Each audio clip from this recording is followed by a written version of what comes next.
আখেরাত বড় ভয়ঙ্কর। এখানে পা ধরে মাপ চাইলে মাপ পাওয়া যাবে, ওখানে যাবে না। ওখানে মাপ চাইতে পারবেন না, ঠিক কি না? এখানে মানুষ মাপ করে দেয় সহজে, কিন্তু মৃত্যুর পরে নিজের বাপ ছেলেকে মাফ করবে না, মা মেয়েকে মাফ করবে না, বরং সবাই সবাইকে বাধা দিয়ে, সবাইকে দিয়ে চেষ্টা করবে একটু আগুন থেকে বাঁচার জন্য। ইয়াউমা ইয়াফিরুল মারউ মিন আখিহি ওয়া উম্মিহি ওয়া আবিহি ওয়া সাহিবাতিহি ওয়া বানিহি। সবাই সবাইকে ছেড়ে ভেগে যাবে। কার কথা? আল্লাহর কথা। লিকুল্লি ইমরিম মিনহুম ইয়াউমাইদিন শানুই ইউগনি। প্রত্যেক মানুষ একা হয়ে যাবে, কেউ কারো কোনো কাজে আসবে না। কোন দিন?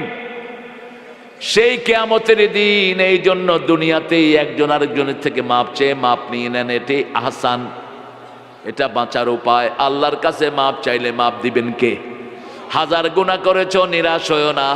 ইয়া ইবাদিয়াল্লাযীনা আসরাফু আলা আনফুসিহিম লা তাকনাতু মির রাহমাতিল্লাহ ইন্নাল্লাহা ইয়াগফিরুয যুনুবা জামিআ ইন্নাহু হুয়াল গফুরুর রহিম। সূরা জুমার। হে জীবন যারা নষ্ট করে ফেলেছো, এ ইবাদ কি সুন্দর করে রাখছেন।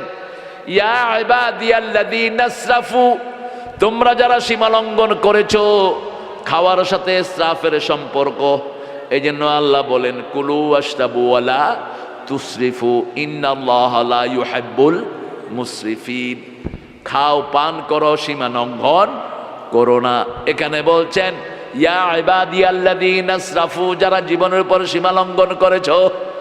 বাজে ছবি দেখতে দেখতে চোখ নষ্ট হয়ে গেছে, গান শুনতে শুনতে কান চলে গেছে,